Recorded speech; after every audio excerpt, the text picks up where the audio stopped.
Thanks, Siri. Hey everyone, welcome back to Simplified Health episode 19. We just had a 20-minute conversation and we weren't even recording. That was fantastic. Juggy, how are you doing today? I'm exhausted. I'm tired. I'm exhausted. I'm so tired. I had a very busy weekend. I worked all weekend, another couple of doubles, and then I had a vaccine shot yesterday, but it wasn't for COVID. It was for a job. Did some blood work, found out that I needed a vaccine for AIDS? something, and yeah, I got the vaccine AIDS yesterday shot. Okay, So yeah, proud I'm of I'm you. po- I'm not positive anymore. No, I think it was like one of the Hep B or something like that. So I got that taken care of. I got the second of 3 doses, and it's wearing me out. I'm just fatigued. I'm just a little bit tired. So that's really all that's going on here. I step into my personal life. I take all kinds of shots. I I'll be take. just fine. But I see we have a former guest that we had on before. We've had Mr. Stephen Farmer on before, and we'd love to welcome him back.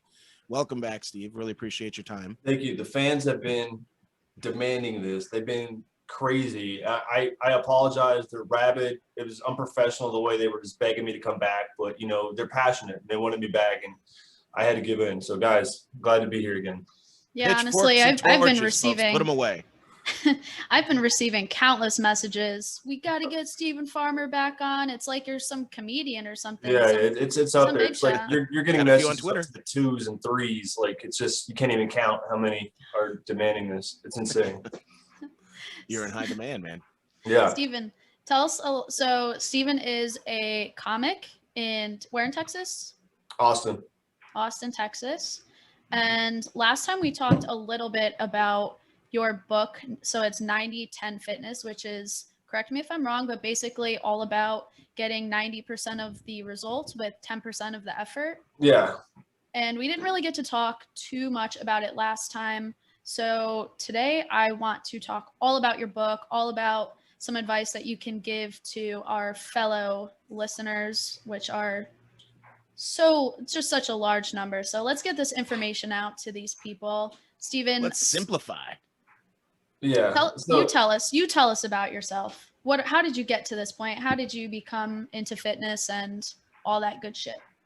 Well, I think everybody kind of wants to be in fitness. I mean, everybody wants to have a good body. I mean, when you're a young boy, I was born in '82, so I was the late '80s, early '90s, where every comic book character or video game character I liked was all roided up. you all thought dude. they made you think that was like a normal. normal body, like even Skeletor of He-Man. This guy's a skeleton, and he's got like, oh my god, man, the lats and chest and the obliques he's got going on. Like I would buy these X-Men toys, and every next generation they got bigger. Like Cyclops was like huge. Like his only power is to shoot lasers, yet he's like jacked. So when I was growing up, I thought X-Men, I thought that their mutant power wasn't just that mutant power. I thought that their mutant power was also to be like fucking like swole. That's what I was like, they don't even have to use their mutant power. They could just blow your head up with like a punch, like they were so big. So I grew up seeing it, and I watched pro wrestling, and they were all jacked up. I was like, I want to be a wrestler. And I thought those were achievable bodies by lifting weights. I mean, some people can get a little bit closer to it naturally if you're just a natural athlete, but you realize very quickly if you're a natural athlete, you don't have to work better. You get that mesomorphic body, Any toy that's made by McFarlane is like, you're right. It's an unattainable thing for sure. Oh, yeah. Man, that's so funny. Yeah, I was actually telling Juggy before the show, I was like, oh man, I'm looking kind of swole right now. And he was like, yeah, you must be weight training a lot. And I was like, actually, I haven't picked up a weight in a year. I used to be an avid weight trainer for a long time, was obsessed with it. I was in the gym. I was that person that was like, no rest days, protein, BCAs, all that. And then I started martial arts training and fell in love with it, and I just put down the weights, and I was like, you know what, I feel really good. I'm in really good shape, probably the best shape I've ever been in. So I'm just going to continue doing it. So that kind of touches upon you saying you don't necessarily, some people have, those natural genetics, whatever, but you don't necessarily need to lift weights 5 or however many days a week to have a nice body or to be healthy. There are other ways to achieve that. Yeah, for me, I got to lift weights, or I'm like, I got height and I got a decent size, but like if I don't lift weights, like I'm all skinny fat. I gotta like eat the right way. All my weight goes right here in the stomach. Like it doesn't diversify. So if I have any little bit of body fat, like I got a little bit of a gut showing, so I can see. If you're not lifting weights, what are you doing? I lift 4 times a week, and then I do cardio every day. But my only cardio is walking my dogs. I walk them for like an hour and a half. Same, yeah. And I walk at a good pace, and they're all pulling anyway. So I'm already walking fast, and they're pulling. So it's like, oh, this isn't fast enough for you. So like I'm walking like at a good pace, and that's what people don't realize. Some people like walk. I'm like, that's not a walk. That's a stroll. Like you're moving toward an area, but it's not cardio. And then I see people. This is what I'm talking about 80-20. I mean 90-10 fitness. Like I see so many dumb things. I'm like, if you just tweaked this would change so much. I see people on the cardio machines every day with their hands on the rail while they're on the treadmill. It's like that's like half the calories you're losing, right? Because you had to do this. You couldn't just do this. Now you got upper and lower working at the same time. Not to mention it's not functional. Do you walk like this? Do you walk holding something? No, absolutely fucking not. When you're pushing a baby stroller, yeah. When you're at the airport and you're on one of those, like, I don't know what you call those things, those little conveyor belt have you ever things. gone shopping at a grocery store? Hello. Yeah. Assholes. I'm canceling both of you and continuing this on my own. I think. Oh my god. Quickest cancellation ever. Right. That's great. Bye. Just got here. I'm canceled. Yeah. And that's our time, folks. I appreciate it. So that's a thing with it right there. So so I just wanted to get in shape because of that. Like, you know, all the stuff I grew up with. I mean, I just want to be in shape in general. You know, I was like, man, if I get super ripped, I'm gonna get so many women. And then it turns out that this is what I hate about women. Like I get all in shape, and it turns out they care about guys' personalities. I was like, fuck this. Turns out I have to actually be a nice guy. Yes, I got to didn't have to have a personality. All I needed was a man bun. Fuck you. Yeah, I try to date this girl, and I'm like ripped. And I got my clothes all tailored, and I'm work on this, and then they date some like goofy looking dude. I'm like, what, that guy? Well he does this and he says this kind of stuff. It's like, and then he makes me laugh. Yeah, it turns out if you get in really great shape as a guy, the only people that want you are gay guys and overweight. I was actually going to say that you probably attract more guys. As a female who's really into fitness, I never walked into the gym and looked at the meathead and was like, that's so fucking hot. Yeah. Honestly. You don't like the gorillas? Oh, man. Absolutely not. The gorillas are good, though. They like their gallons of water and their half gallons of protein.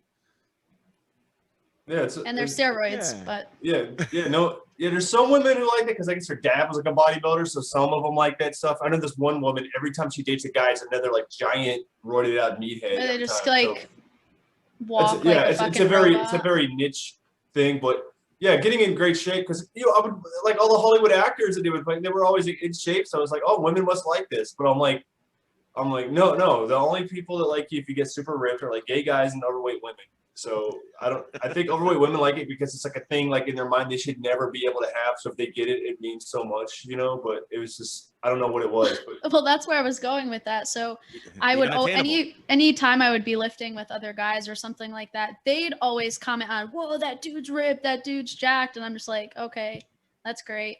So I think it is a real thing. It's more of like a who has a bigger dick contest, like who can have bigger muscles. Yeah, but you got a good point there. But like any time that guys are measuring that, you're absolutely right. Like I think it's like a natural instinctive competition type thing. Now you're telling me as a woman, you never walked into a club and was like, I'm so much hotter than her. Why is she with that guy right there? That's bullshit. Yeah, I think it goes both ways, no? In different ways. Yeah, no, I think so. But I mean, I like to speak for women, just despite not being a woman. I think that's how women think. That's not even let her answer. That's how you guys think. Tell us how you really feel about women. Tell us how you feel. So, so what kind of advice? That's an episode idea right there, though. Like healthy love. We never but these are the things that got me into it. So whatever I guess the means justify the end. I don't know how to say this, but whatever. Like I got in shape despite whatever I thought was going to. If that was the motivation that it took, and that's why I tell people like, don't your motivation if it's to get lower cholesterol, that's not going to get you to work out like you need to. It's like, I need to lower clothes. Yeah, I need to do a lot of stuff. But if you win the I need to get my heart of taxes the done, class. you know, but it doesn't mean they're going to do it. But Right. if you can give them something like get your ex-girlfriend jealous, that might motivate you. All right. Yeah. They're on the hamster wheel for 3 hours. Yeah. Like we're humans. We don't think logically. We do something irrational and then rationalize it later. So whatever gets you in there to do it, that's whatever. And that's the first part of the book I talk about. Like, find something that's going to motivate you, make stuff simple. You can't do this, we'll do this, and let it build up, because the momentum, like, people talk about me being like super type A and getting stuff done, but it's like, I didn't just instantly like, hey, I want to make a video every week. I'm going to do this. I'm going to write books. I was slowly doing this, and then I was adding this on top, and I was layering it. And then once you do enough stuff, you can get all that stuff done. But just start it simple. It's when you do a diet, you don't just like drop everything. What's the biggest problem? Like, maybe if you still drink soda, what are you, fucking 9? Stop doing that. And now you're not doing any of this stuff anymore.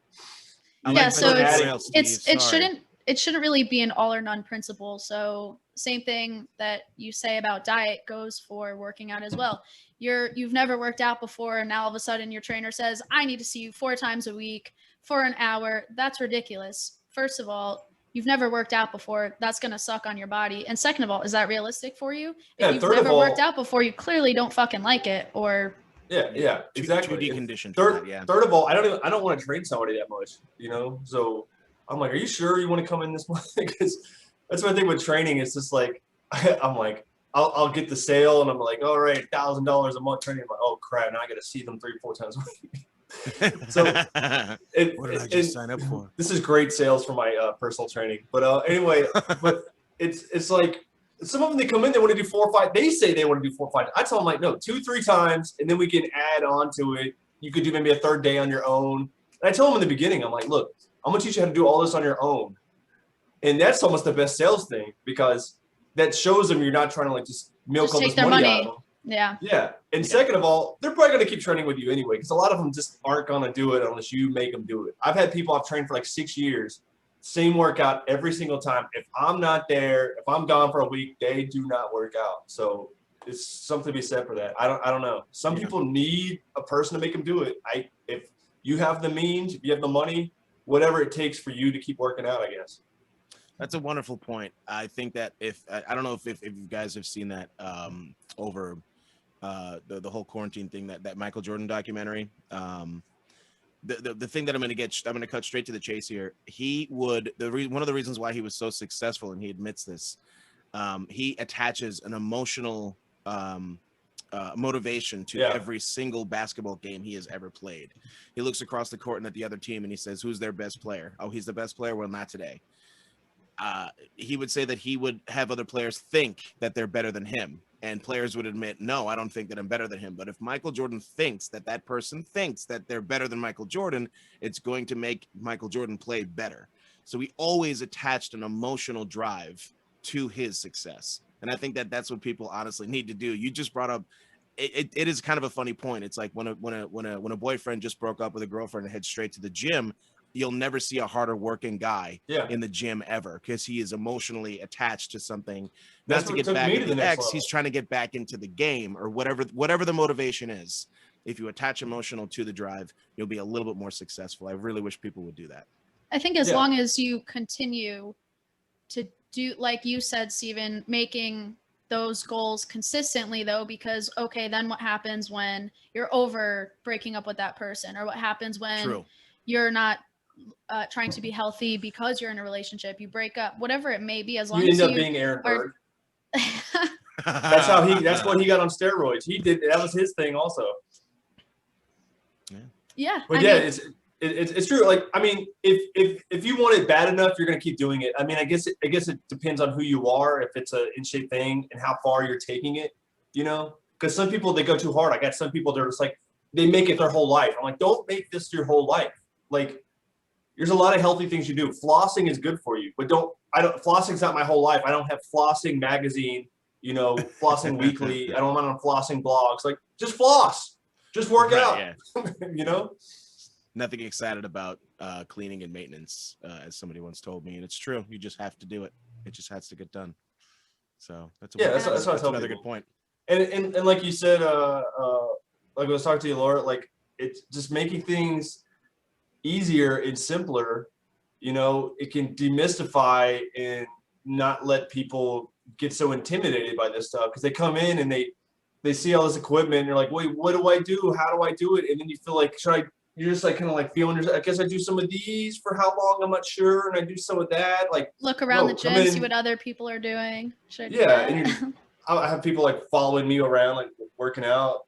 You know, like I'm training a client. Oh, the shadow clients. Yeah, they live vicariously through your training. Yeah, I think it's funny, but it's just like, if you know that you have like a finite amount of time and these are the only things you have to do when you go in there, it's not so intimidating. Like, hey, go in and do 2 of that, 3 of this, and 2 of that. Like if somebody tells you, I need you to write a novel, and then they tell you, no, I just need you to write for 30 minutes a day, and I need you to do this. And then after you get done writing it, okay, I need you to go in here and look for this, take this out, so you have these steps to do. It's not so intimidating, and that's what helps people when they're working out. And when I say thing with the diet, hey, pick the foods that you like out of this list, and it's a pretty big list, so it's not hard to find. Eat this amount of this, don't do this, and then it makes it simpler. And I'm like, we could go deeper into that if you want to, but you know, it's all from the client. It's all from their motivation. However much motivation they have, I can give them this much information to match it slowly over time. But I'm not going to give them this much if they got that much motivation. Even if they got that much, I'm like, how long is that going to last? It's going to go like this, and I'm going like this, giving them information. It's having to find out. So I give them everything they need to know with this book. Keep it simple. Go for as much as you need to know for right now, and then we'll go from there. You know. Sounds like you're simplifying health. Hello. Whoa. Yeah, plugging our own show. Yeah, honestly, that's exactly what I think. It's a wonderful point. Instead of like, you're basically, as a trainer, you want to give them as much information as possible, because naturally you just want to help people out, and that's what you want to do. But you're right, if you hand them the novel, they're going to be overwhelmed. Yeah. So you break it down, you simplify it, you go maybe week by week, or if the client can handle it, you'll handle it day by day. And then that's what will help break down that giant goal of whatever it is. It doesn't seem so unreachable when you have a plan attached to it. So you have to break it down and compartmentalize and get to that goal by the steps that you're talking about. So we're back here after that commercial break. So what are some other topics that you discuss? So trying to keep 90% of the results with 10% by, one thing that we talked about is making sure that we keep our goals realistic, setting short-term goals, achievable goals, whatever motivates you emotionally. What are some other topics that you talk about in this book? Well, I think the key word of what you just said, keep, is, like, how do you keep? That's the thing, keep, like, consistent. Like, there's so many people that get in shape. Everybody can show you a photo, but this is what I used to look like when I used to work out, or this is how much I used to be able to bench press. Like, yeah, nobody cares what you used to do, If we ever get that whole like time machine DeLorean stuff going out, it's like, okay, cool, I'll go visit that better version of you, but nobody cares. Like, how can you keep that in shape? Can you keep doing that? So it's about consistency. So that's what it's about, like building habits that you could do forever. Like, I can teach somebody how to lose a lot of weight quickly, even pretty safe, with the safest crash diet you could possibly do, but nobody wants to do that because you're not going to last long doing that. So you want something that you could just do every day, Something that's Very sustainable. True. So do you actually go into giving specific advice as to some things that you can do that will help your workout, whatever your workout plan is or your diet plan is, remain something that you can do for the rest of your life, something that's sustainable? Oh yeah, I can go into any of that stuff. I can tell somebody to break up with their girlfriend or something. It's like, look, they're not helping you with your stuff, and they're mad that you're working out. I'll go into anything if necessary, but like, yeah, that's all easy stuff. Like, I'm like, hey, look, if they're honest enough. Otherwise, I gotta like walk around with them. I gotta go to their kitchen and do a pantry raid or whatever. But it depends on how honest they are. Sometimes you get the people that are too honest. They're like, oh, I fucked up. I mean, what happened? I ate a handful of Skittles the other day. It's like, no, I don't give a shit about that, you know? But then you got the opposite side where they don't tell you anything. And they're like gaining weight. I'm like, all right, whatever. So and then and those are also the people that are, I don't want to say in denial, that might be a little bit too harsh, but yeah, they're probably in denial about their poor whether it's eating behaviors or physical activity behaviors. So we've talked about this before, but making sure that you are honest with whoever is trying to help you get to your goals, whether it's your personal trainer, a coach, whatever it may be. It's not going to help you if you aren't honest about, we'll talk about nutrition, because that is the biggest factor when it comes to keeping a sustainable, healthy lifestyle. Being honest with what to yourself and to other people about what you're eating, because there is no way that you're gaining 2 pounds a week by chance. It's not because you're getting older and you have a slower metabolism. It's not because you're a woman going through menopause or whatever it may be. There is a reason, and we've talked about the calorie balance. We've talked about the equation, weight loss, how you can lose weight by changing your calories in versus your calories out. So being honest with yourself, even when it comes to, if you're not telling someone, if you're logging your food, and that's a whole nother story, but making sure that you're putting everything down, because even if it's a snack, that snack may be 150 to 200 calories. Add those up throughout the week, and that can equal up to about a pound of fat. So there is some reason why you are gaining weight or not losing weight. And if you're not honest with yourself, let alone someone else, you're never going to reach a goal. Think about it. You ever see that? Like, I walk into these like offices, and you got a woman with a big fishbowl full of like little candy in there. Come on. And that shit adds up. It's a little Hershey's Kiss. It's a little. Right. It's a little. They always do motherfucker, that. how many do you think you're eating that a day? A day. Yeah. You think you're eating 1, 2? It's in your face the entire time with the job you hate, and you're just sitting there the whole time. They're never skinny women. They're never just like a little overweight. They're the most overweight. If you got a giant bowl of candy right next to you, you can lie to yourself because they're little tiny pieces the whole time, but you're eating thousands of calories daily eating that. And that's another thing. When you're meeting somebody and they're already overweight and then they're gaining more weight, that means that if you're like 200, if you're 300 pounds, you have to, if you ate 3,000 calories a day, you would be at a deficit or something, because it's like 10 calories per pound of body weight. You're like at a deficit. So if they were eating like around 4,000, they'd be like at maintenance. That means they must be eating 5,000 to 6,000 calories a day. If you're gaining weight and you're already overweight, how much more are you eating? Because they would be losing weight on the amount of calories where I would be gaining weight. Like if I ate what they needed to eat to lose weight, I would gain weight. That's how many calories they're eating. So that's how preposterous, and they don't even know how they're gaining. I'm like, it's delusional. It's like I don't know what to tell you on that point. So that's beyond even training. That's why I try to say that's like a psychological issue to eat that much food and not be aware. Yeah, absolutely. Go ahead, Juggy.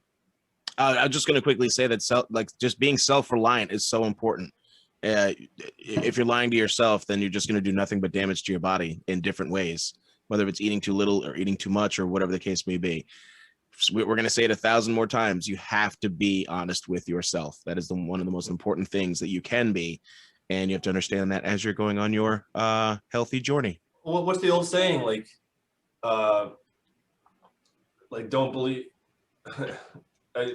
the person you can fool. I'm butchering this, but the easiest person to fool is yourself. That's the one. Something like that. So yep. Look, we all live through lies. We all have the lies that we have to tell ourselves, some for good, some for bad. Sometimes you need a little bit of ego to make yourself believe things that you can do that you're not really credible enough to do. You shouldn't be able to do that, but the ego lets you lie to where you become that person. And there's identities people tied within whatever religion or whatever thing they believe in, and if you shatter that, it destroys them. So we all have these lies we believe in, but some people, they take that to another level with their diet, and it screws them up, Well, this is really a psychological matter that we're getting into, which is we can say that it's easy to not be like that, but for a lot of people, these psychological barriers are extremely difficult to overcome.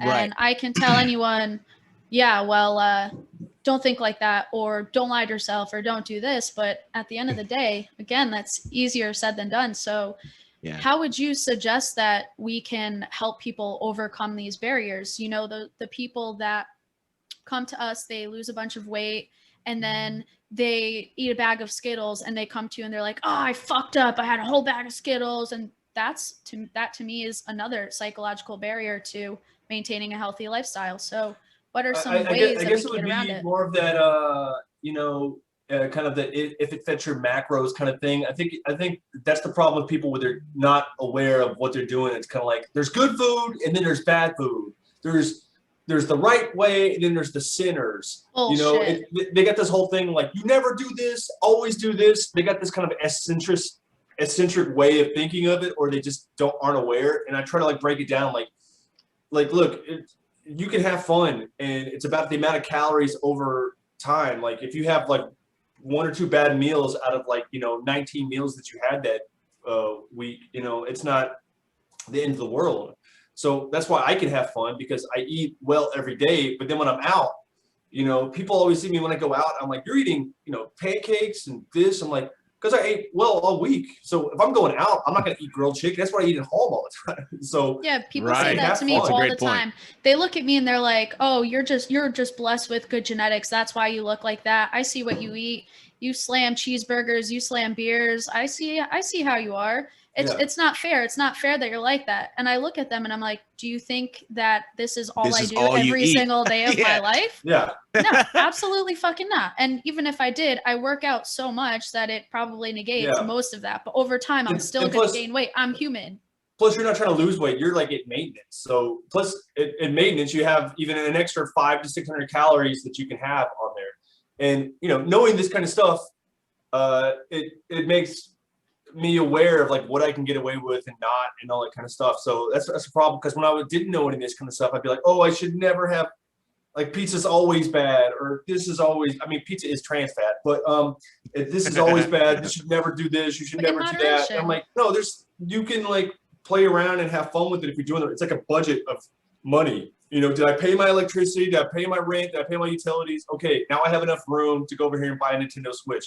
All right, that's how it is with the calories. Like I got my protein, I got my healthy fats, I got enough room for, a peanut butter sandwich or some whatever, Honestly, that was one of the best explanations of like how people should be compartmentalizing their foods. Like you could totally that yeah, hold on.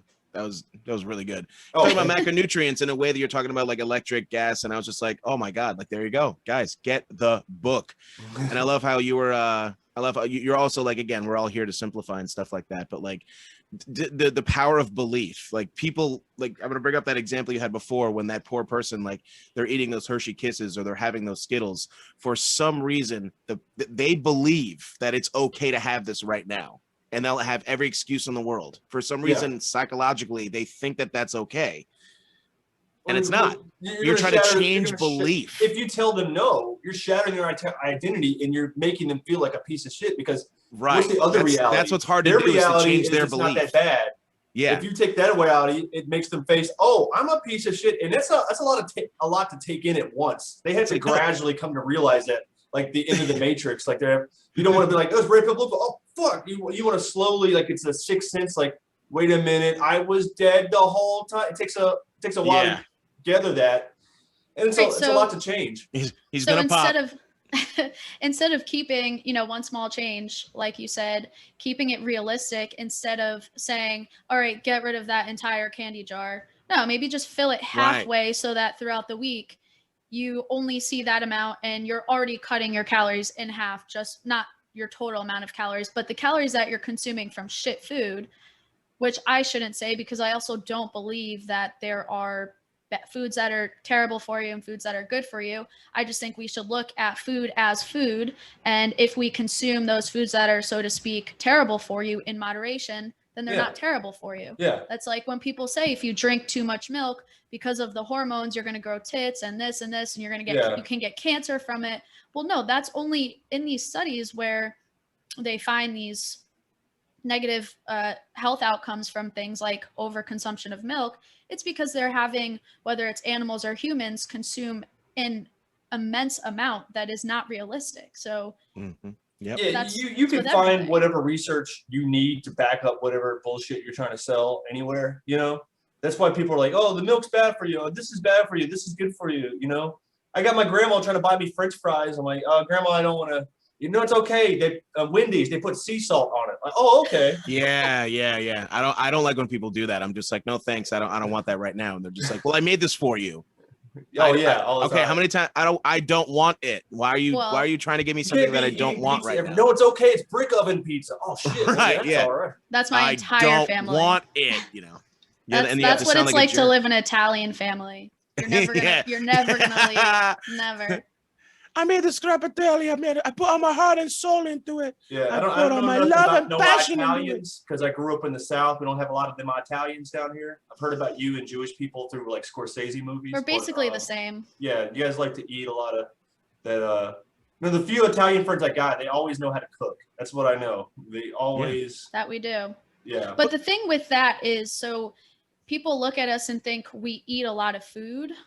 Based on, especially what you said when you go to so both my parents were born in Italy, straight off the boat type of cooking, you know, it's a lot of food. They cook for an army. They don't give a shit if it's 2 or 30 people. Yeah. But the thing with that is it's all food. It's not packaged shit. So we eat pasta. Yeah, we eat pizza. Yeah, we eat all of these. That's going to fill you up. Yeah. And you have a limited amount you can eat. When you're eating real food, those little things, you can eat the Hershey Kisses all day. You will never fill up. All right? Especially because they're loaded with additives and preservatives. Yeah. That I always bring up the hunger hormones, but leptin and ghrelin, they throw that shit off and they convince you that you need more because it's literally crack. It's a drug. It's like when people go to the Mexican restaurant, they could eat like 9 baskets of chips, never be full, but you'll be full of calories. You know? Yeah. That's right. Buttered popcorn, same thing. You know, like I love popcorn. That's one of my favorite cheat meals. I don't know why, because it's not that great of food, but I don't know. I'm basic bitch with my taste buds. It's so low in calories, though. I'm a movie guy, so popcorn has always been important in my life. I do like the smart food. That's one of my weaknesses. I don't know what it is. I like that popcorn, but I'm talking about like buttered. I get that movie butter popcorn. Oh yeah, you know? Extra butter. Extra butter. You get that. But you eat it every day. The special theaters that have the powder in it. I mean, I perform in a movie theater. Every Friday I host a show at a movie theater. Every Saturday I host a movie at outdoor at a drive-in movie theater. Also on Fridays I host another show at a drive-in movie theater. So I'm around popcorn all the time. And I can get it for free as much as I want, but I'm not eating it because I know how bad it is. So I save it. Like if I'm going to see a movie, I'm like, oh shit, I'm seeing Godzilla versus King Kong Part 3. All right, I'm going to go get some popcorn. But otherwise, I'm not eating it, you know? Well, I want to touch upon as well, like we were talking about like the Italians and their pasta, like it's like a ton of carbs and stuff like that. However, if I want to go, I haven't been there yet, but the stories that I've heard, when you go to Italy, you don't ever drive anywhere. It's very much like Paris. When you go there, you're going to be doing a ton of walking. You're going to walk to the Colosseum. You're going to walk to the museums. You're going to walk down the street. You're going to walk to your pizza parlors. You're going to walk. It's all walking. Because that's what I keep on hearing. People lose weight when they go to Italy because they're like, oh, I had nothing but carbs, but I lost like 5 pounds. Yeah, because you're walking. That's the best mode of transportation. You're constantly moving. You're constantly just getting around, and you're like naturally swinging your arms. So, yeah, you're going to be doing a lot of carbs. They do the post-meal walking very frequently too. So they'll eat, and then they'll go on a nice long walk. Yep. That's very true. France, same thing. They like their baguettes, but they do a lot of walking, and that's the point that I'm trying to make. Lots of carbs, lots of walking. Sorry, Steve, take it away. Oh no. It's I was interrupting you, so no apology. I should apologize. Rude motherfucker. How dare I not let you interrupt me? The thing about it is like friction, and people don't understand that because I didn't realize because when I was in Germany, I was visiting. I was like, these are the guys talking shit about us being fat because what are your foods? Schnitzel, giant pretzels, sausage, sauerkraut. You drink Right. beer with every meal. yeah, And you're talking shit about the way we eat, but then why are we so much fatter? And then it hit me the day I was back in America. I was at a stoplight. I looked to my left in this minivan. Well, not really mini, I guess it was a van. Anyway, this large woman with her large daughter were at the red light, and they were eating out of a KFC bucket, popcorn chicken. I'm like, that's why we're so fat.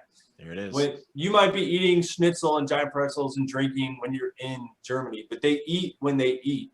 And what I mean by that dumb saying is they're don't only snack. eating during their meal. They're not They don't snacking snack. all day. They're not driving to a fast food place.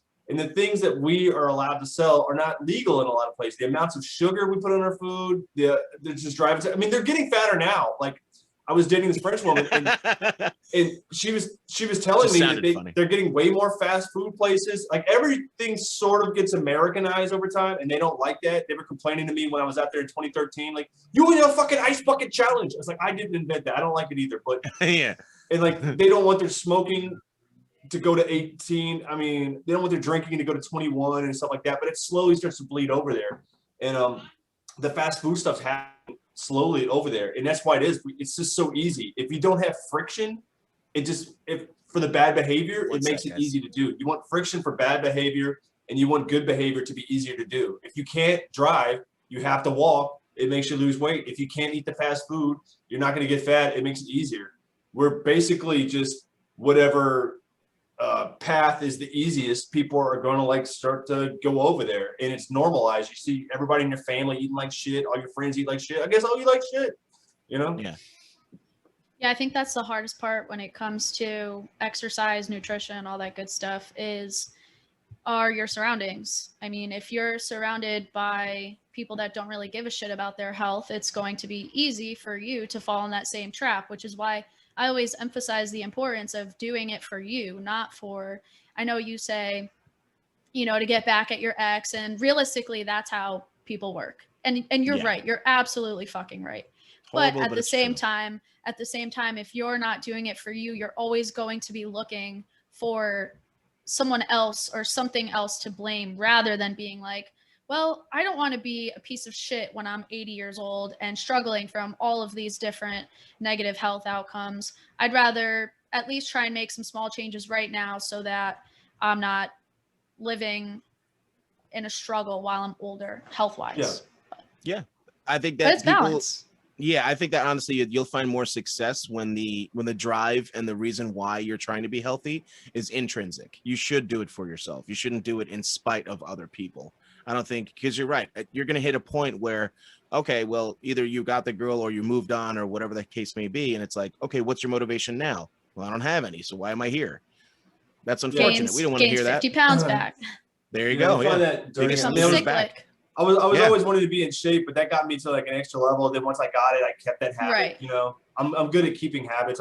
It's hard for me to drop habits. Even like, I don't know. I've stayed with friends or jobs or relationships where I shouldn't be doing them anymore because that's just part of my personality. Once I start doing something, it's hard to quit it. But yeah, that's just something that people had to figure out for themselves and find a reason why they're going to keep doing it. But I mean, it's the number one thing. You can see people who could become CEOs, or they could be the number one this, number one that. But then like fitness, which is clearly defined what you should do, they just can't do it. But these other things that are like, I don't know how you did that. You're the only person in the world that can do this thing.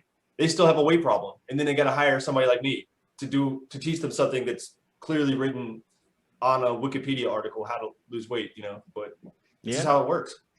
I mean, this is one of the reasons why we like having you on the show, is because you are very good at simplifying the people, what people think they're overthinkers, you know, like they think that it's way too complicated to get to the goals and the objectives that they need. But I think you have a wonderful way of, you have a knack for, again, breaking things down and simplifying it. I'm like Jesus. A good way of explaining things. Into a parable.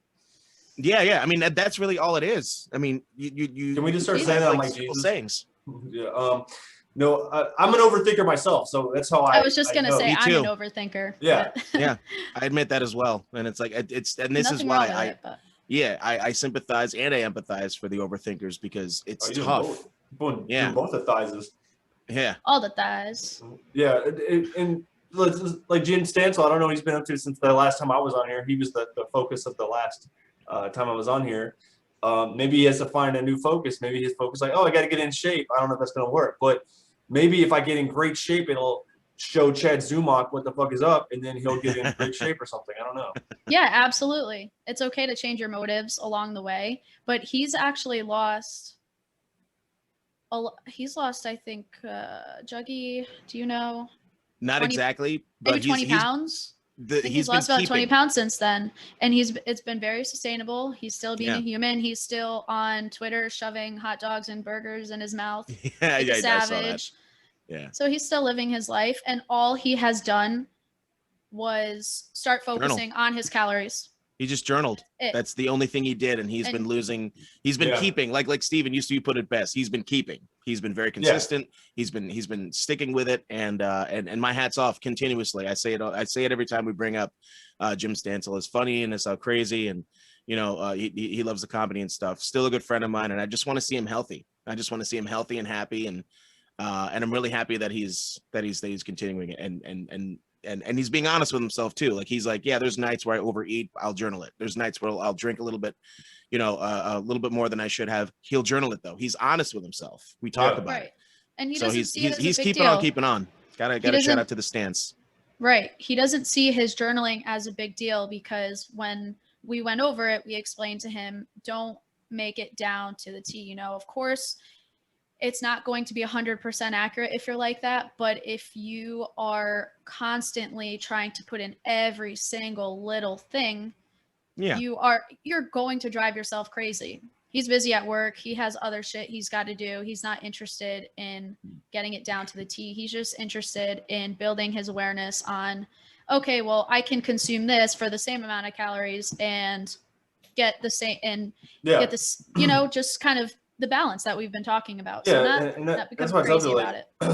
like look, here's enough of how much effort you got to do just to get this. And I tell people it's like that easy. And now, if you're satisfied with this, keep doing what you're doing right here. It's obviously not too hard if we got it that quick. Now, if you want to get this level of body fat, we're going to have to do this a little bit more. You're going to maybe have to add this much more cardio. You're going to have to maybe track your calories a little bit more, at least track the protein, and stay away from the food. Now, if you want to get to this level, you can't just be like, hey, I want to eat real food and just you're going to have to track your fat and overall calories. And I let them know, just be what you're comfortable with. Because almost everybody comes here, I don't need no six-pack, man. I'm not trying to look like Arnold Schwarzenegger. It's like, oh, does that accidentally happen to you a lot? But that's what they come in and say all the time. I just want kind of a flat stomach, okay? It's like, well, that's all we got to do. Tuesday, my arm was this big. Yeah, exactly. So I'm like, okay, this is all we got to do for that. If you want to take it to this next level, we could do this, but we need to get you out of this. I might be getting diabetes the next 6 months kind of body fat level. So here's what we got to do for that. And that's not going to take a lot of work. And then on top of that, I don't even remember what I was going to say. So on top of that. Yeah, well, on top of that, we also did something very similar with Jim Stansel. I mean, he really did it on his own, but he decided once he got really comfortable with logging his food for, I think, a month, he was like, okay, I'm ready to start including weight training. What can I do? How can I maximize? So I asked him, I said, okay, realistically, how many days a week can you work out? He says 3. Okay, so we're going to maximize your training by you getting in cardio on all 3 of those days, and then bringing your resistance training time frame to a little bit smaller of a scale so that we can get both in, and you're getting both your cardio and your weight training, and you're doing it 3 times a day, and that's realistic for you. And then slowly but surely, he was able to add in a day.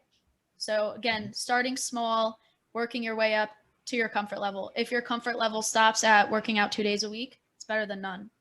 Yeah, exactly. He also walks dogs as well. He does that yes, quite frequently. Does. He hikes a lot. Yeah. He does a lot of that. He does one of his hobbies.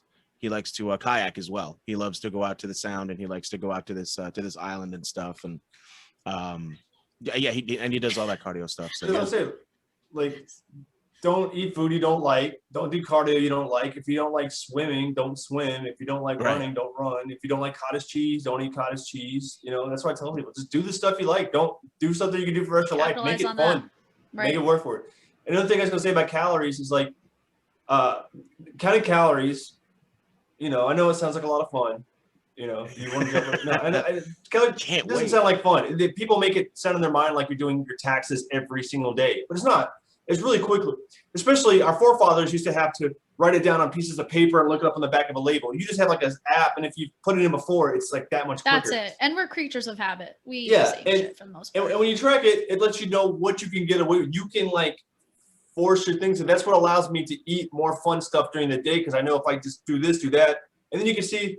Like one time, like even my cheat days or cheat meals, I'm like, I'm going to have a pizza today. And then I'm like, wait, for one pizza, I could have had 2 bowls of cereal, 1 pancake, you know, this many peanut butter sandwiches. Like, wait, what do I really want to have? And then I eat that pizza. I'm like, this wasn't worth 2,600 calories. It was okay. But with the trans fats, I could have eaten a healthier cheat meal with more, be even fuller. I could have like this many bowls of pasta. So it lets you have fun within your normal days, within your cheats. So it actually opens up more. It's kind of like a lot of things. When you have like systems and rules, it actually gives you more freedom and things like that. So that's one thing I'll say about counting calories. That's the fun of it, doing that.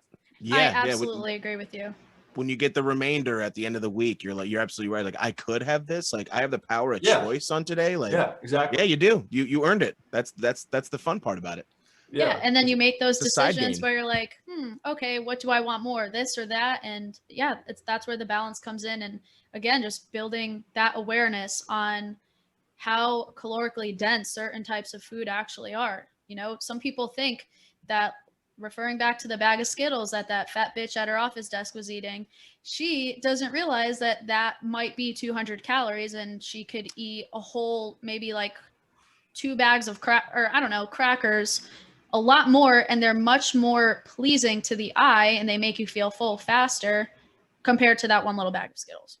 Yeah, I know. I have fun when I'm on the road doing comedy. I have to realize I can't eat the way I eat when I go out, because when I go out, it's just not that often. So I have fun. When I'm on the road, I'm out every day. So it's like, oh wait, I can't just keep eating these pancakes, because I'm like, this is the only time I'm eating. So I had to start eating healthier. But I would stop by places like a McDonald's, and you wouldn't even have to talk to the person. There's a whole kiosk, because believe it or not, I haven't been in a McDonald's in a long time. So I was in a McDonald's. It's a kiosk where I pick out the food I'm eating, and then it shows me the calories of everything I'm eating overall. It's like, man, this is amazing. So you're telling me if I eat no bread on this chicken sandwich and I take this out, I can fit in an apple pie? I'm like, all right. So I'm having fun with this and getting my calories. I'm getting my protein. So, I mean, the way that all restaurants and everything are showing you the calories, I mean, it's a warning and letting you know what you can get away with. I'm at the grocery store, the HEB, and it's like, in case I wanted to have a donut, it was like $370 for this donut, $600 for this donut. I'm like, could you imagine somebody ate 3 of those donuts and they've already ate over their calories? That's a whole day. 3 donuts, you don't even feel full. Yeah. Yeah, that's where people get a little bit like, oh, I should be able to enjoy my sweet tooth and my donuts. It's like, man, you could have so much more though. I know. There are better choices, and it's not only that, but it's healthier too. Yeah, you're like, you're satisfied, and not be hungry in an hour. Yeah, exactly. Right. Yeah. So it lets you know what's really unhealthy and what's not, and that's why Italians are getting fat, because you eat a bowl of pasta, you're filling that bowl of pasta, all right? Yeah. In one meal, and not snacking throughout the day. Typically I eat one meal. I haven't eaten yet today. I'll typically eat a decently large meal at 3 o'clock, and depending on if I'm training or not, I won't eat another meal at all that day. Mm-hmm. So but if I do, that's similar to what I do. So the intermittent fasting, I feel, helps out a lot too. So I don't eat until after I do my workout, and if I'm not working out, it's usually around the same time. I eat twice a day, so I eat 2 big meals, and you know, if you're not snacking, you can't accidentally eat too much. And then when you're eating a big meal, you're going to be full, especially if I'm having to hit 200 grams of protein a day. If I'm eating 100 grams of protein each meal, that's filling me up. And top of the water, on top of the fibrous carbs I got in there, even if I wanted to eat bad, I don't got a lot of room to, play around with. You physically can't, yeah. And exactly. if you're doing the whole 1 meal a day, and you're the type of person that needs to consume 2,000 calories a day, which is low ball, that's probably someone like my size, then you're going to find that you're most likely going to be in a calorie deficit most of the time, because it is very difficult to consume 2,000 calories in one sitting. Yeah, and that's what I tell people. I only eat when I eat because first of all, what we just said. Second of all, let's think about the hormonal response. If I'm not eating, I'm just like drinking my coffee. I got dopamine going all day. I got the cocaine drug, so I'm getting shit done. All right. When you get done eating, what do you got? You got serotonin. Nobody eats a giant meal. It's like, all right, let's get some shit done. I'm like, no, you're like this afterwards. Okay. Yeah. Yeah. That's why I never eat before I'm doing a show. I'm like, I don't want to eat a big meal before I go on stage. Man, I know Jay Leno does that, but some people it works for. But I don't want to I don't want to feel lethargic before I go on stage. I mean, it sucks because then when I want to get the food after the show, oh yeah, the kitchen closed. I'm like, you fucking assholes. So that's how it is. But yeah, I only eat when I eat. It works out for you. If you're, it's like, oh, I'm on 1,200 calories a day, so I eat 5 meals. You're eating like what, like 5 200-calorie meals a day? What is that? Yeah. Like two I like snack bars. Yeah, exactly. So you're just like spiking your insulin, dropping it, spiking it, dropping it. So basically you go through 5 lull periods a day where you feel like exactly like shit. I like to eat like big meat, like Keeps a big your metabolism I like to eat like a medieval king. Like I want like a huge thing of food. I'm eating like a turkey leg. Like, that's how I eat. All right. When I eat, I'm going all in. So you just got to find what works for you. But like we talked about with the food you like, the workouts you like, and the way that you eat. And I suggest intermittent fasting for everybody because what I said about the hormones, how it's hard to overeat when you're eating, when you're literally overeating the good foods and things like, and then finding the right motivation. Those 3 things right there put together kind of make it where it's hard to not be where you need to be. Absolutely. That's a really great summary of everything. Yeah. Thank you for summing up our show for us. I could write a book on this. Could you? Oh, wait. Hello. Yeah. So where can we actually find that book? I don't know if that seems like a silly question, but how the hell do they sell books nowadays? You said it was 9010.com. On Amazon, you could get the real version, like print, if you like that old style that people used to do, or you can get the ebook. When I finish the course, I will probably take the book off of Amazon because when people get the course, I'll be selling like the course for maybe $300-400. It's a one-time buy. You get that and all the new videos that'll come out. I don't do any of that. Like, hey, every month I take this out of your bank account and you forget about it 3 years later. None of that shit. It's a one and done thing. But for people who come in there and they're like, $400, that's a lot for a course. It's like, well, I have everything that's in my course on this book, and you can get the book for $100. So if you like the book now, it's $20 on Amazon. If you're hesitant, the book will eventually be $100 on my thing for people who don't want to spend $400 a course. So, you know, right. If you Let's not save forget, money. folks, a community college class is more than $1,000 at this day and age. So let's be realistic. What's going to help you more? Like a biology class in community college, or this course that's trying to specifically get you to your fitness and health needs? How'd you get so ripped? I took biology in college. And how'd you get so rich? I didn't go to college. Yeah. So it's just basic stuff like that. So if you want it now, go ahead and get it, and whatever. You can do both. Nice, man. Get the book. Absolutely. And then listen to it'll be a nice little precursor to when you're going to create a show, or not a show, a course based on the book and additional. Yeah, that's the main reason I wrote the book, just so I could have the whole online course just kind of like ready. That's why I'm not like out here just like promoting the shit out of it and everything like that. I'm like, if you want to buy it, buy it. But it's basically for me to structure out my course. When I have that in my studio, I record it. I think I'm going to do every nutrition video this weekend so I can edit it over the next few weeks. And I'm going to do the workout. Porn in there. Huh? Ladies, he's got a tripod. You're not just shooting porn in there? I just found out that my ex-girlfriend has an OnlyFans, but no, I don't do that. My friend showed me on my birthday. I'm like, what the? I was like, he's like, I think she has no, she doesn't. He showed me. I'm like, and stuff's like, I heard I have cute feet. Pay this for feet pics. If you want to see me do anal, it's like, man, that's a big drop. They're like, do I want to see feet or do I want to see anal? I'm like, what Only the hell?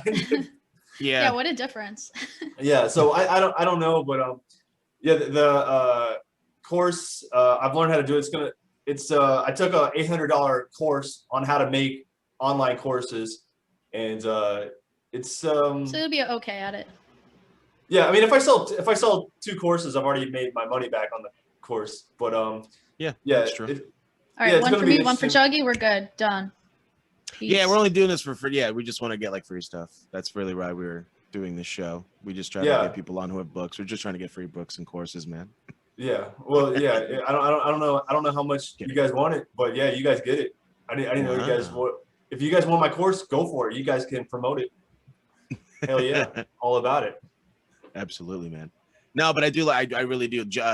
Sarcasm, joking aside, you do have a very good knack of explaining things and breaking things down. Thanks. So. I think it just comes with 11 years of doing this shit and having to teach myself comes naturally how to do it. Yeah, you're clearly passionate about it. You are experienced. Absolutely, man. Well, I guess I am. I feel like I'm not passionate because I don't give a shit about doing training, but I guess, you know, after hearing myself rant like 19 times in this thing, like maybe I do have some passion. Yeah, it gets to that point when you realize that it's a difficult job being a personal trainer. It really, I don't mean the actual physical aspect of it, but I mean just taking on that, I don't want to call it a responsibility, but trying to help people change their lives is not an easy thing, especially when they've already developed so many habits along the way, especially when you get a middle-aged client who is, for the most part, stuck in their ways. And so it's not an easy thing to do. So we just got to keep on keeping, and we can use these little tips, a lot of the ones that you've mentioned today. And I'll mention your book for the last time, but I'm sure you mentioned a lot of tips in your book as well that people can use to continue their fitness journey in a simplistic way. Just go to 9010fitness.com and you can sign up and it'll give you everything you need to know. And if you want to see 2 of my videos from the course, I've already got them on YouTube and on Instagram. If you go to the Farmer Fitness YouTube channel or Farmer Fitness Instagram, I got 2 of the videos already out there to see what you're going to be getting. So if you like that, I got more to come of those. Awesome. So what is your Instagram? For the fitness stuff, it's Farmer Fitness. And yeah, that on YouTube or Instagram, just put Farmer Fitness. Farmer Fitness. I've got 2 of the 3 videos I've made out there for free. Awesome. Well, thank you so much for coming back on. We will definitely have you on again. Yeah, and my pleasure.